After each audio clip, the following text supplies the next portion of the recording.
салом бинандагони азиз, шумо барнома ахбори озодиро дар пахши мустақим тамошо доред ки таваллути ахири Тоҷикистону ҷаҳонро манзуратон мегардонад. имрӯз 11 апрел ин мавзӯъҳоро дорем. наздикони як корманди бонк дар шаҳри Кӯлоб иддао доранд ки ӯро милисаҳо латуқуб кардаанд. талаби онҳо муҷозоти гунаҳгорон аст. رفتن بود تلفن کردن زنگ زدن 8 نفر دیگه را گرفتن آوردن بچه مرا دستاش قپیده زده گرفتن بعدی لبوردن. زندگی بدون آب و نان و در محاصره بعد آزاد نمودن شهر شمالی چرنیگو مردمش نقل کردند که چگونه روزهای را پشت سر نمودند.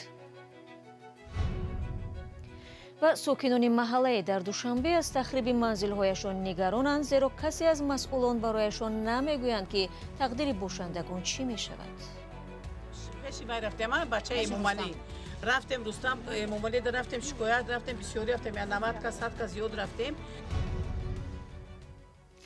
یک ساکن شهر کولوب دعوا دارد که کارمندان پلیس پسرش را که در بانک کار میکرد لطوکوب نمودند.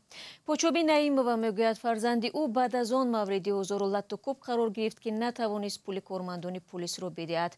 مقامات رسما قضیه را توضیح ندادند. تنها یک مسئول اداره پلیس شهر کولوب گفت سبب حادثه دیگر است. مولا رجب یوسفی و نگاره فضل‌الدین موضوع را پیگیری کردند.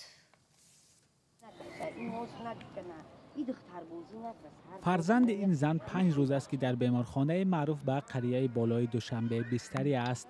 پوچوبی نعیمова ادعا دارد که کارمندان میلیسه شهر کولاب پسرش را لطوکوب کردند. حادثه روز 4 اپریل رخ داده است. فرزند این زن کارمند فیلیال امانت بانک در شهر کولاب است. 2 نفر میآید به نظر میآید میگن که ما پول در کوره اما بچه میگه که من حضور دستون ندارم. میگن که شما میدونی که ما کیه ما اوگالونی که میگه خیلی فرق چی مده شما اوگالونی که شما هممون همی شهروندی جمهوری تاجیکستانیم. لیکن با گوش نکردن همی را مناقشه برداشتم. بعدی همی نیکروز گفته است که پسرم که موزی بر رئیسی ما گفت زنیم لیکن گوش نکردن. پیش رئیس هم نرفتن رفتن بود تلفن کردن زنگ زدن 8 نفر دیگه را گرفتن آوردن بچه مرا دستاش قپیده زده گرفتن بعدی لبوردن. تشخیص طبی دادگاهی نشان داده است که پرده گوش نکروز رحمانوف رخنه شده است. پزشکان احوال این کارمند امانت بانک را معتدل میگویند. تلاش‌های ما برای فهمیدن نظر مقامات در این باره به نتیجه بود. در دادستانی شهر کولاب و هم در دادستانی این منطقه از شرح موضوع خودداری کردند. یک منبع در اداره پلیس شهر کولاب به رادیو آزاد گفت قضیه آن طوری نیست که نزدیکان کارمند بانک میگویند. این مسئول اداره پلیس کولاب برعکس نکروز رحمانوف را به آن متهم کرد که گویا به همکاران او دشنام داده است. حالا پوچوبی نعیمова از مقامات طلب دارد که گناهکاران جزا گیرند. بچه ما بعدی او حرارتش بلند شد چند روز در خونه ما گرفتیم آوردیمش در اینجا که پرده گوشش دریده جراحیش کردیم. 5 روزه که ما در همینجا سرسون و سرگردون در همین بیمارخانه قریه بلوک در همین دویم خروس ایستادگیم. جنجال کارمندان پلیس و مسئول بانک در شب و روز سر زد که شکایت‌ها از کمبود مبلغ در بانک‌های کشور زیاد است. این مشکل به گفته ساکنان از آغاز ماه اپریل به این طرف وجود دارد. ازدحام برای گرفتن پول در نزد بانک و هم بانکمت‌ها این شب و روز یک چیز مقرره است. هرچند مسئولین بانک ملی میگویند که درخواست بانک‌های تجارتی برای گرفتن پول نقد را پرقانع کرده است. مولا رجب یوسفی، نگاره فضل‌الدین، آزادی، دوشنبه. رو می‌آوریم به اوکراینا. بعد محاصره یک ماهه روسیه نیروهای اوکراین شهر شمالی چرنیگو را آزاد کردند. اما بعد حمله موشکی که روز جمعه 10 نفر را کشت، مردم بیم دارند که دیگر باره مورد حمله قرار می‌گیرند. گزارشی را که در این باره صدای آمریکا تهیه کرده است، همکارم کیومرثی عطا تقدیم می‌کند. در اینجا مردم برای آب و خوراک و دیگر مواد ضروری اول در شهر چرنیگوف نوبت می‌پایند. در شهری که یک ماه در محاصره نیروهای روسیه بود. ساکنانش میگویند در این مدت هر روز شاهدی تیراندازی و ترکش و حمله بودند. نصف از ساکنان شهر گریختند. صدها نفر فوتیدند، از جمله جوانانی که با سربازان روس می جنگیدند. شکم پسرم از تیر گرانتامет پاره شد. تیر هم خورده بود. ولی جنگ را ادامه میداد.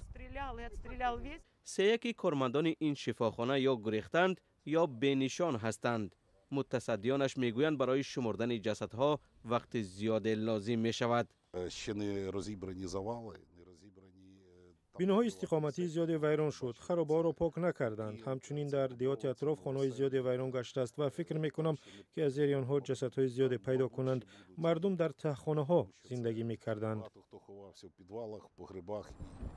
هفته گذشته نیروهای اوکراین چند شهرک و دهات ولایت کیف را آزاد کردند و روسیه گفت که برای اشغال مناطق شرقی اوکراین تمرکز می‌کند. سربازان روس را به قتل غیر نظامیان، تجاوز و غارتگری متهم می کنند و اوکراین می گوید که روس ها به جنایت‌های جنگی دست زدند. روسیه می گوید که غیر نظامیان را هدف نگرفته است و ادعاهای جنایت‌های جنگی را رد می کند. ماموران امدادی در چرنیگوف می گویند بسیاری از بازماندگان جنگ همه مال و منالشان را از دست دادند.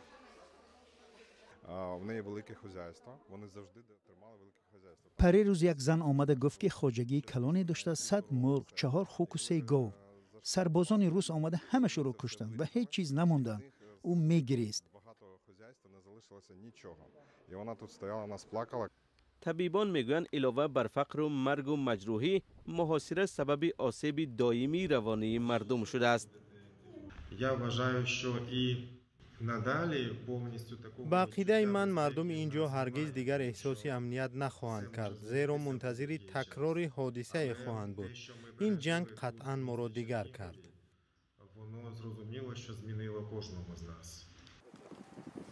روز جمعه در شهر شرقی کراماتورسک موشک به ایستگاه راه آهن برخورد و 10 نفر را کشت.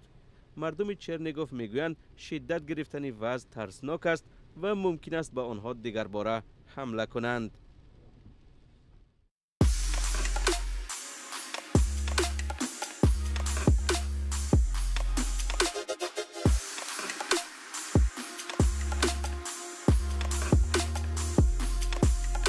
همه چیزی که میخواهند و میخواهید در اینجا هست.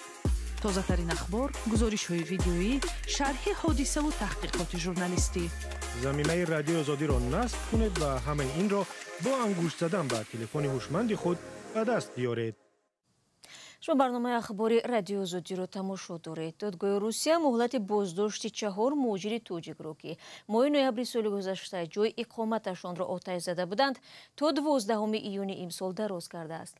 مهلت تفتیش پرونده این زادگان توجیکستان که اوبوشی و قصد کشتار متهم میشوند باری سوم است که تمدید میگردد. یک منبع نزدیک به تفتیشات گفت دلیل‌های کافی برای گناهکار کردن مهاجران توجیک وجود ندارد. روز 12 نوامبر سال گذشته ساکنان دهه زالاری ولایت ایرکوتسک بعد ماجرا با مهاجران توجیک واگن زیستی آنها را آتش زدند. در نتیجه 2 نفر هلاک شدند. مقامات توجیکستان و پیوندانشان آنها را بیگناه می‌دانند و میگویند برعکس مهاجران جبر دیده میباشند. برنامه را ادامه می‌دهم. گروهی از ساکنان محله نوبهار شهر دوشنبه بعد از آن که مشکل آنها در سطح اداره‌های دولتی حل خود را نمی‌یابد اخیراً برای دادخواهی نزد دستگاه رئیس جمهوری تاجیکستان می‌روند. این ساکنان را هشدارهای به تکرار مقامات برای تخریب منزل‌هایشان نگران کرده است. آنها طلب دارند که در صورت ویران کردن خانه‌هایشان مقامات باید دقیق کنند که تقدیر من بعدشان چی خواهد شد. علیشیر ظریفی در همین باره گزارش می‌دهد. حلنامه سود وای کردن شما باید که 12 زمین خالی کنیم ما کراچی وای میکنیم زمیناتون رو میکوچونیم و بیمارخانه سیراحتی میکنیم. گروهی از ساکنان محله نوبهار ناحیه سینای شهر دوشنبه را تهدیدهای پیهمی تخریب منزل‌هایشان نگران کرده است.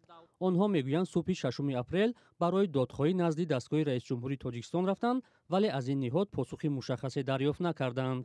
پیشی وای رفتیم بچه مومالی رفتیم رستم مومالی رفتیم شکایت رفتیم بسیاری رفتیم 90 تا 100 تا زیاد رفتیم و یا مون گفتن که ما مکتوبتون رو میبینیم چهارتون رو میبینیم بعد شما اعلام میکنیم جواب شد. نشد. ما زدیم رفتیم امروز پیشی دختر امامالی رحمان آزاده رحمان رفتیم اوجا ما 4 کس ما درو برا نماینده دنیا اوجایو این از خلاصی گفت که همین 93 خونه میخیزن. ба гуфтаи сокинон онҳо 12 сол қабл дар ин маҳалла манзил бунёд намуданд ва ҳангоми сохтмони хона касе ба онҳо нагуфтааст ки ин корашон ғайриқонунист. ҳуҷҷатҳои хонаро дорем? داریم این همینطوری همینا همه دار منم بیچاره به دولت زده این امروز در نزدچه دختر اکر دختری خطایش برده استادیم عصباش بیرون چیدن از برای бархе сокинон даъво доранд ки санадҳои расмии манзилро доранд ва касе аз масъулон мутаваҷҷеҳ намешаванд ки бо тахриби манзилҳояшон тақдири минбаъдаи хонаводаҳо чӣ хоҳад шуд.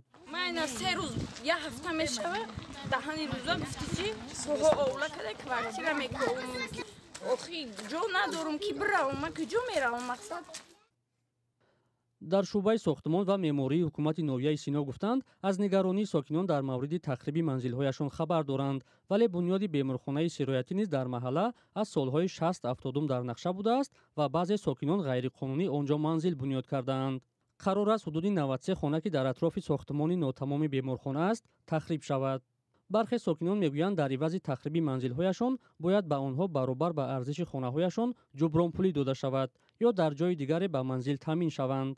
масъалае ки дар ҳукумати Сино гуфтанд то ҳол норӯшан аст ва қарори ниҳоие дар мавриди ҷуброн ё таъмини сокинон ба манзил дар ҷои дигар содир нашудааст. гузориши алишер зарифӣ буд ва як гузориши дигар ҳам дорем. як омӯзгори ҷавони тоҷик пешниҳод дорад ки дар мактаб ва донишгоҳҳои кишвар барои толибилмон парк ё таваққуфгоҳи дучарха сохта шавад дар шароите ки нархи маводи сохт ва роҳгиро гарон мешавад. дӯстдорони дучарха дар тоҷикистон мехоҳанд мақомот шароит фароҳам орад то дучарха чун як воситаи нақлиёт истифода шавад. набуди роҳи махсус ва таваққуфгоҳҳо ҳаракат бо дучархаро дар шаҳр мушкил кардааст. тафсилот дар гузориши Зарангези Наврӯзшоҳ. бахтиёр тақрибан 2 сол боз бо дучарха ба кору дарс меравад. омӯзгори забони англисӣ аст. мегӯяд бо дучарха бехарҷ ва сари вақт ба корҳояш мерасад. дар як рӯз ӯ аз 20 то 40 километр ҳаракат мекунад.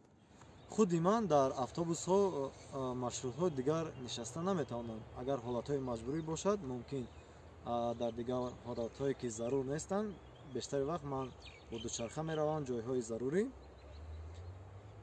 шукронаи худо саломатиам хуб аст.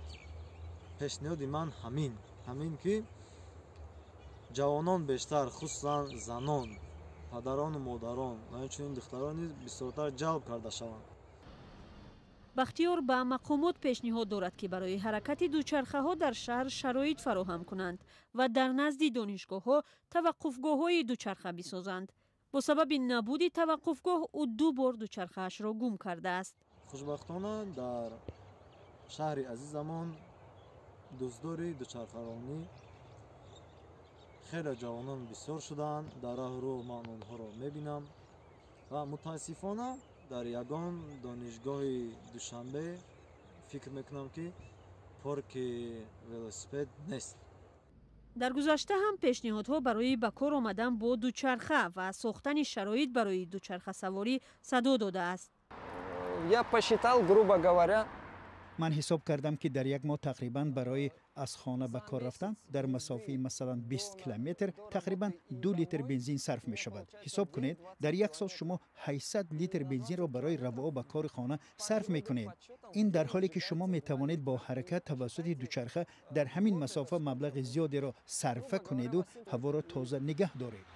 кучу свежего воздуха. бо вуҷуди мушкили роҳу набуди шароит дар бархе аз минтақаҳои дурдасти тоҷикистон истифодаи велосипед чун як воситаи нақлиёт маъмул аст. масалан дар ноҳияи дӯстӣ ба далели дурии роҳу камбуди нақлиёт омӯзгорони зан ҳам бо дучарха ба кор мераванд. коре ки бахтиёри ошиқи дучарха мехоҳад дар душанбе ва тамоми тоҷикистон роиҷ шавад. бинандагони азиз 15 дақиқае ки дар ихтиёр доштем ба охир мерасад. ташаккур аз якояки шумо ки то охири барнома моро ҳамроҳӣ кардед. чун ҳамеша шумо метавонед хабаргузоришҳои бештар аз инро дар вебсайти радиои озодӣ зернишони www.ozodi.org ва ё саҳифаҳои мо дар шабакаҳои иҷтимоӣ пайдо кунед. ман шуморо фардо дар барномаи сархати рӯйдодҳо мунтазирам. то барномаи фардо худро эҳтиёт намоед ва худо нигаҳдори ҳар як.